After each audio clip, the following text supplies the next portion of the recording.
This is an Empty Closet Radio podcast. Get more at facebook.com/emptyclosetradio.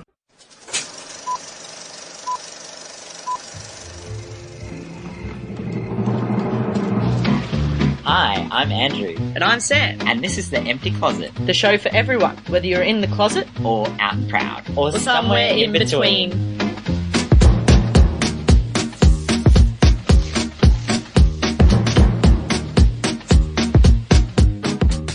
What a week it has been, Sam. Earlier this week we had Halloween, which, I don't know, I mean, in Australia we don't, normally celebrate it, but I think it's been getting bigger and bigger every year. I was invited to, 3 Halloween parties this year.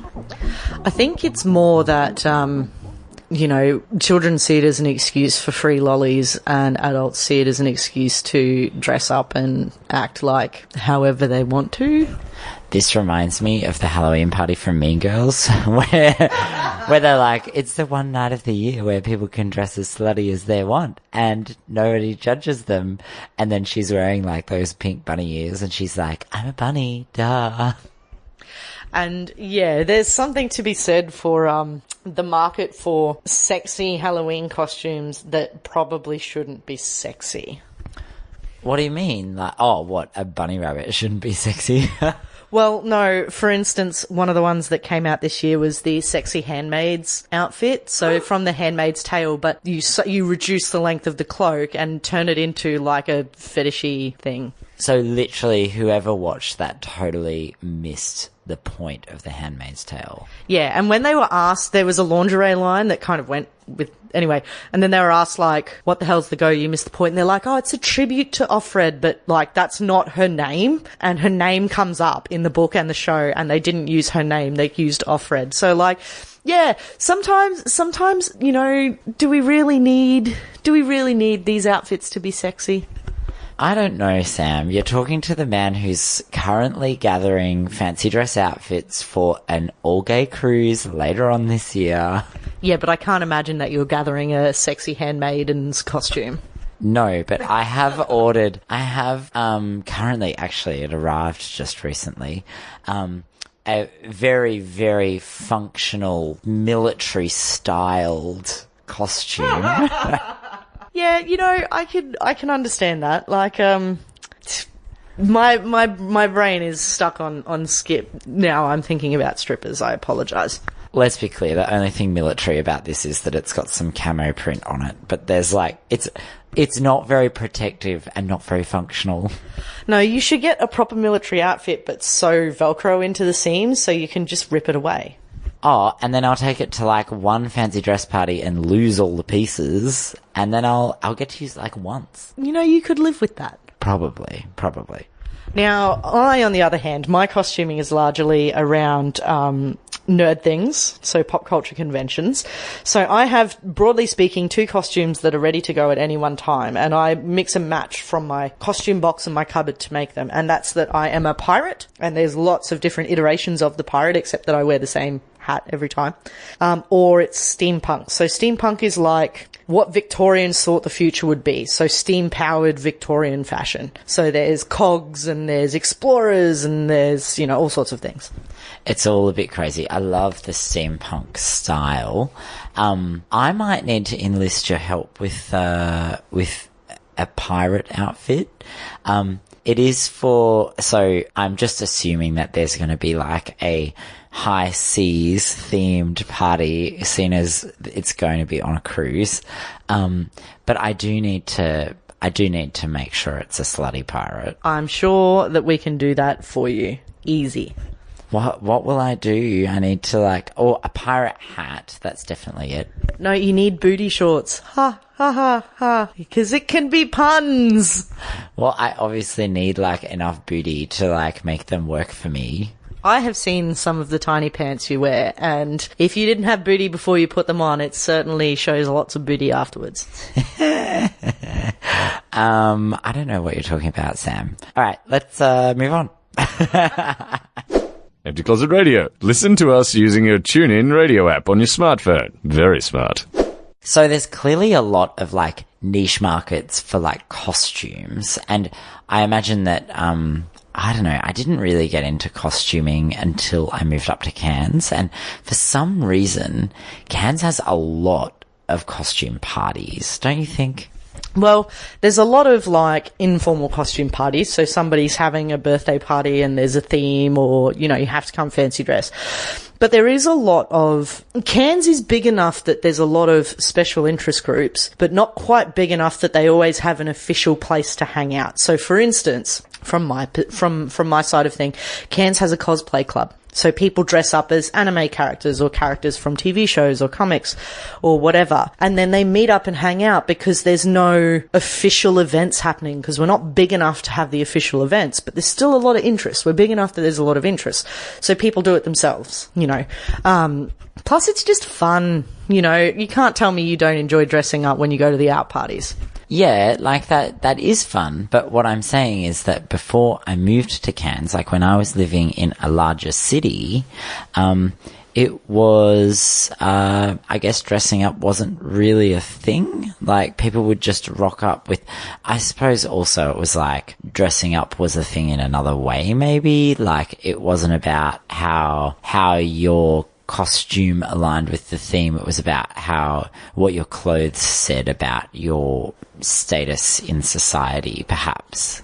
Yeah, clothes are, it's probably too hot up here to have I can remember the first time that I went to Brisbane and I was a teenager and I went and hung out in Queen Street Mall, and there were kids dressed as goths like I'd seen in TV shows with the leather and the studs and things. And I kind of always thought like that was an invention of the media, partly because in Cairns it was too fucking hot. Like people might wear a bracelet, but there would be a t-shirt. There wouldn't be like a giant black overcoat because you'd die of heat stroke. You know, people wore tutus in public if they wanted to. If they wanted to wear corsetry and really look alternative, I guess, for lack of a better word, I'm not sure what the group was, they could, because they weren't gonna, you know, sweat off their face and they weren't gonna have to strip off all these layers. Whereas in Cairns, most of the time, you went around in shorts and a t-shirt, or shorts and a singlet, and if you were getting fancy, you wore jeans, because too hot. Yeah, I don't even think I own any jeans anymore, Sam. Speaking of which, like, it seems like there's this growing diversity of, like, niche fashion in, maybe not just in Cairns, but I think overall. What's some of the more interesting stuff that you've seen? I don't know. I'm always in two minds. There's the people who wear things that shouldn't work but do. So, like, I've seen people who can wear, you know, chunky boots, stripy socks to the knees, a tutu, and like a band t-shirt. And it works. And then they'll have like really funky hair, and they might have jewelry, they might not, whatever. And it really works. And I look at it and go, if I put on any aspect of that, I would look like a tool. But for them, it's amazing. Like, you know, I think it's interesting how people mix up, you know, things from different origins. Like they might wear, you know, slouchy jeans and a leotard underneath or whatever. Like there's all these, you don't have to just wear, I'm the preppy kid or I'm the goth. Like you don't have to just stick to one style in the same outfit. Well, I think there's so much more choice as well. And we touched on this on an earlier episode of The Empty Closet about some department stores that are now just stocking ranges of clothing that are like not labelled as being men's or women's or boys or girls. They're like, here is the clothes section. And I'm so excited for that, but I'm going to be even more excited when traditionally femme clothes are in those areas. So if you're like me and you're NB, or you're gender fluid, in my case, it can be hard to find clothes that fit how you want to look, that aren't marked for one. You can find gender neutral clothes, but they're masculine clothes. Like you don't see gender neutral. Men are still the gender neutral in the same way that you see sometimes gender neutral toilets and then the female toilet, and you're like, what?